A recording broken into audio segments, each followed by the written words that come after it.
Hello everyone, my name is Relax and Panic and this is another reaction to Shokugeki no Souma.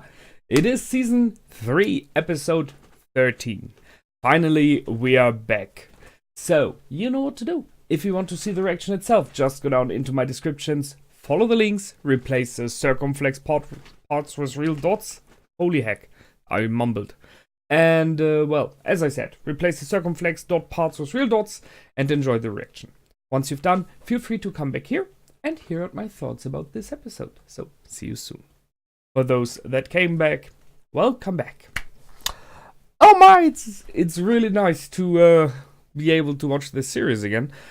I mean, if you think it was hard for you waiting for the reaction, please consider the fact that I was not allowing myself to watch the episodes because I wanted to react to them.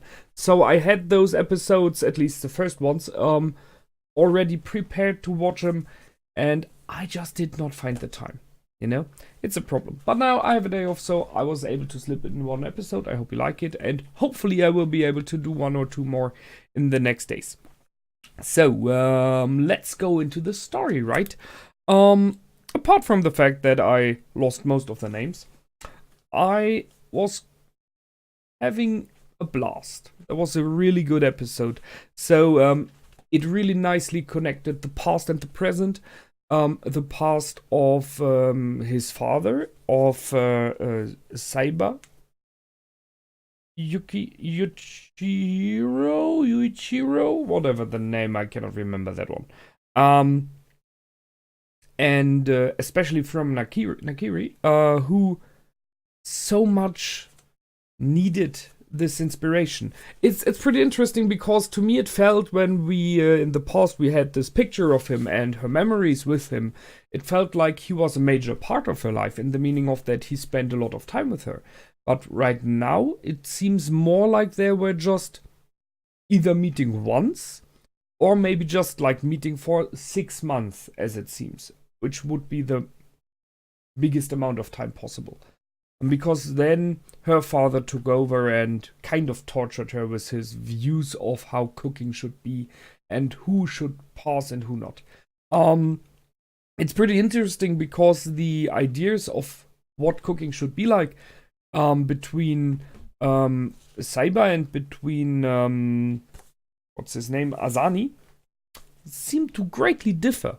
I mean, Asani's like there's one perfect way of cooking, and if you are not able to compete in there, go away, you know? Everything that is not perfect is trash and has to be thrown away, while Yukihira, Souma and his father are more, as we have seen in this episode, on the idea that just try, you know, just try, just put in some stuff. You will learn every time. That's the idea. You learn every time something new about the dishes, about recipes, about how to cook. And you will get better every time.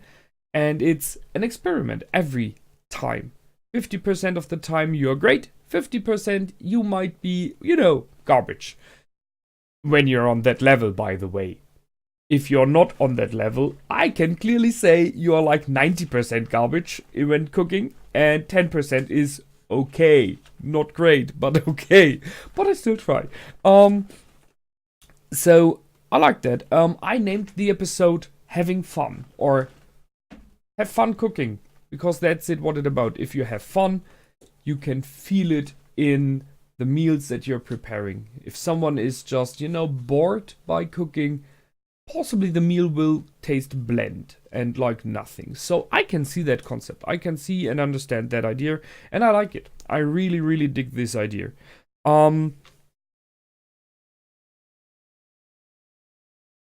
So what I'm asking myself in the long run, not in this episode, but in the series now, is where is Asani aiming for? Because he stated he wants to bring the salvation of the world to the world that ruined Saiba. So he clearly saw a lot in him. He kind of adored him, it seems.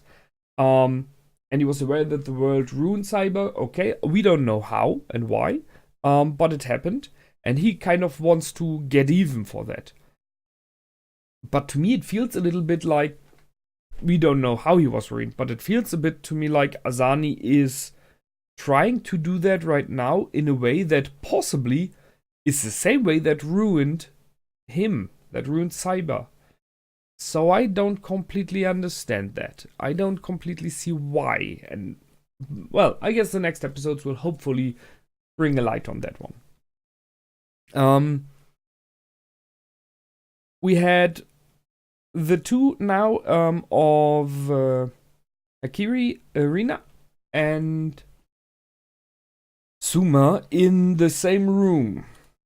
And yes, clearly when she went in there in a nightgown only, it was a little bit of, just for me, a little bit of tension. Not for him, clearly. I mean, if you are at this age and a girl in a nightgown enters a student's room, that calls for something else normally, but it doesn't here.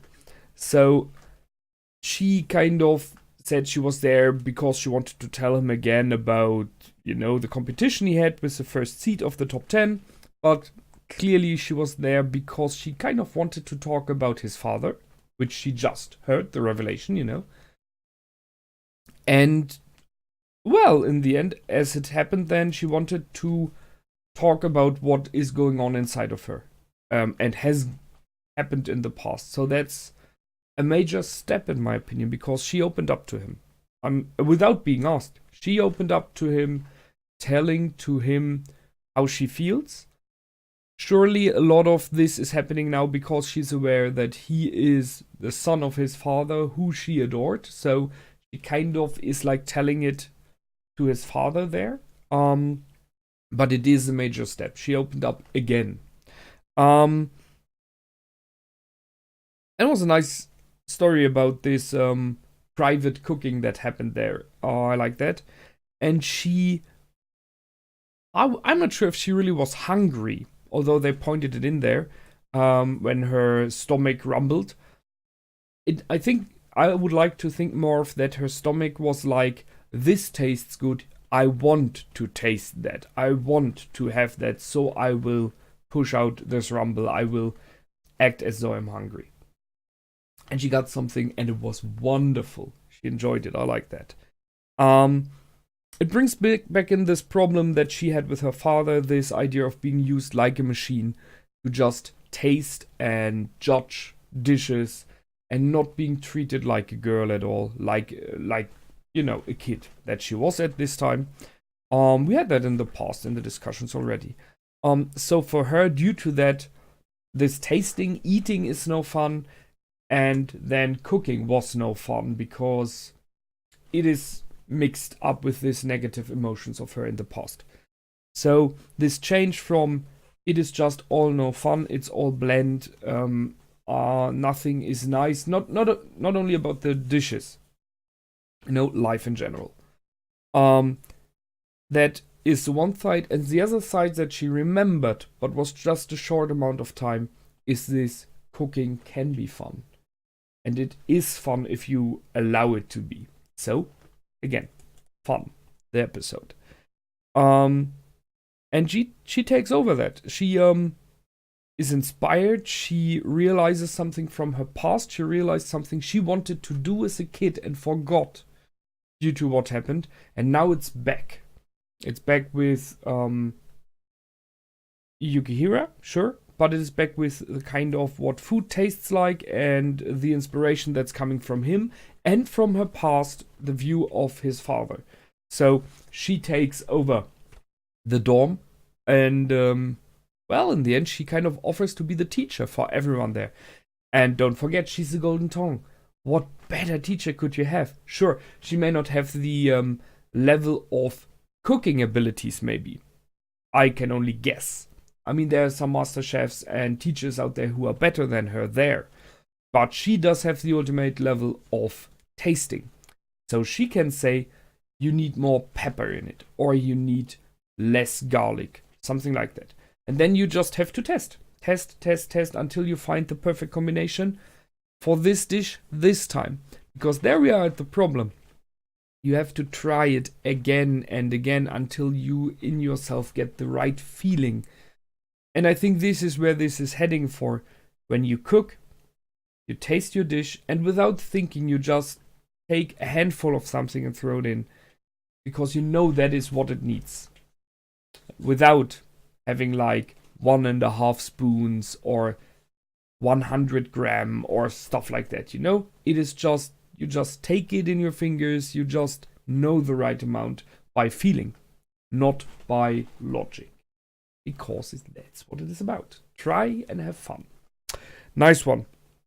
And it's the exactly opposite of what Central is standing for right now. So I look forward to where we're going with this. That's it from me this time. As always, feel free to comment, like, and subscribe. My name is Relax and Panic. Goodbye and out.